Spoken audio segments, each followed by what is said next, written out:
ఇనుప చువ్వలు, ఆత్కడీలు, బేడీలు అవి వేస్తారు కదా, ఒక నెల దాకానో 20 రోజుల దాకానో. అదేమి లేదు. అంతకుముందు ఆ స్టాంప్ పేపర్ల కుంభకోణంలో కోల్పోతే ఒక నెల పాటు వేసారు. ఇప్పుడు ఎందుకో అది ఉంటే వాళ్ళకు బాధ ఉండాలి, కానీ కొంతమందికి ఎందుకు బాధ అవుతుందో నాకు అర్థం కాలే. రెండోది, ఇదేదో జరిగిపోతేనంటే హైదరాబాద్ మున్సిపల్ కార్పొరేషన్ వస్తుంది కాబట్టి ఈ గవర్నమెంట్, అదే హైదరాబాద్ మున్సిపల్ కార్పొరేషన్ ఎలక్షన్లు ఏంది, జరిగినటువంటి పరిస్థితి ఏంది, ఆ మధ్యలో కూడా మీడియా మిత్రులకు, పత్రికలకు కూడా తెలుసు. కేసీఆర్కు 63 మంది ఎమ్మెల్యేలు ఉన్నారు కదా, 5 మందిని ఎంత పెట్టిర్రు? అదే ఒక ప్రభుత్వము, ఒక రాజకీయ పార్టీ, మేము అందరి సహకారం తీసుకొని ఎలక్షన్లో పోటీకి పోయినాం. వాళ్ళు ఎంతమంది ఉండే మీరు చెప్పుర్రి.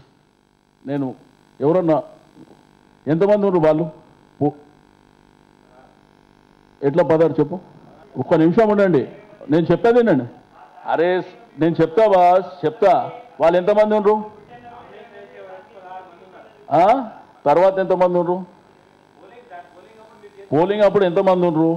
మరి ఇన్ని సంవత్సరాలు రాజకీయ పార్టీ నడిపించి హైటెక్, ఆ టెక్, ఈ టెక్ అనేటోళ్లకు ఆ ఓట్లు వేసుకొని కూడా చేతగాలే వేరేళ్ళ మీద ఏడుస్తారేమా?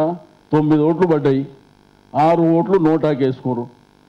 అది కూడా చేతగాలి. ఎప్పుడు ఇతరుల మీద ఏడుపు తప్ప. ఆ రోజు మాకు 63 ఉన్నాయి, మా దగ్గర జాయిన్ అయిన వాళ్ళు ఉన్నారు, కొన్ని పార్టీలు సపోర్ట్ చేసినటువంటి. రెండోది, ఆ వైఎస్ఆర్ కాంగ్రెస్ పార్టీ ఏదో సపోర్ట్ చేసిందంట, ఈ రాష్ట్రానికి ఆ రాష్ట్రానికి ఏదో యుద్ధం జరుగుతుందంట. అరే టీఆర్ఎస్ పార్టీతో పోటీ చేసింది మీరు కదా. ఆ రోజు తెలంగాణ రాష్ట్ర సమితి అనేది ఒకటే కాస్ కోసం ఏర్పాటైన పార్టీ, తెలంగాణ రాష్ట్రం కావాలనేటువంటి పార్టీ. మీ దరిద్రం ఆలోచనలన్నీ మీ అంతలా మీరే బయట పెట్టుకొని ఇప్పుడు జరిగింది ఏంది? అదంట ప్లాన్డ్గా జరిగిందంట, అది ప్లాన్డ్గా ఫిక్స్ చేసినట్ట. అసలు దొరికింది ఎక్కడ దొరికిండు? ఆ వ్యక్తి ఇంట్లో దొరికిండు, ఓపెన్గా బ్యాగు, డబ్బులు. రెండోది, నేను మీడియాలో ఉన్నటువంటి మిత్రులకు అందరికీ మీకు కూడా అడుగుతున్నా, ప్రజలకైతే రోడ్డు మీద చిన్న ఈ మధ్యకాలంలో చదువుకున్న పిల్లలకు కూడా అడిగితే చెప్తారు. ఇప్పుడు candidate Vemuru Narender Reddy, Narender Reddy, Revanth Reddy one of the టీడీపీలా వన్ ఆఫ్ ద లీడర్, ఒక MLA one of the leader. డబ్బులు ఇస్తారంటే రేవంత్ రెడ్డో, దయాకరో, ఇంకెవరో వాళ్ళ పర్సనల్గా ఇచ్చే పరిస్థితులు అయితే లేవు అనేది మీకు అందరికీ తెలుసు. ఎవరు ఇస్తారు? చంద్రబాబు నాయుడు ఇస్తాడు కదా, అది అందరికీ తెలుసు కదా. ఆ వచ్చిన జరిగినటువంటి మన కళ్ళ ముందు, ఇప్పుడు మనం ఇన్ని టీవీలు పెట్టుకొని ఇక్కడ చూస్తున్నాం, మీరు అందరూ తీసుకుంటారు. కళ్ళ ముందు జరిగిన దాన్ని డైవర్ట్ చేయడానికి అసలు డబ్బులే దొరకనట్టు, లేకపోతే చిన్న పోరాడు ట్రాప్ చేసి పట్టుకపోనీకి పెద్ద పెద్ద మాటలు మాట్లాడతాడు. వాళ్ళ లెక్క దిక్కుమాలిన పనులు మేము చేయము.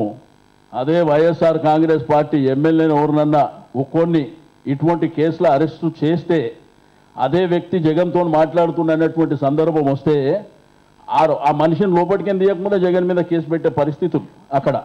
ఈ దిక్కుమాలిన ఆలోచన. మా ముఖ్యమంత్రి గారికి బాధ్యత ఉంది, మా ప్రభుత్వానికి బాధ్యత ఉంది. కాబట్టి చట్టం తన పని తాను చేసుకొని పోతుంది. అంతేగాని మీలాగా దిక్కుమాలినలాగా ఏం ఎవిడెన్స్ లేకుండా, లేకపోతే ప్రాపర్గా ఇదంతా చేయకుండా ఎవరి పని వాళ్ళు చేసుకొని రేపు ఏం జరుగుతుందో చూడబోతారు మీరు. తప్పకుండా భవిష్యత్తులో సినిమా ఇండస్ట్రీ ఇంకా మునుముందుకు వెళ్తుంది.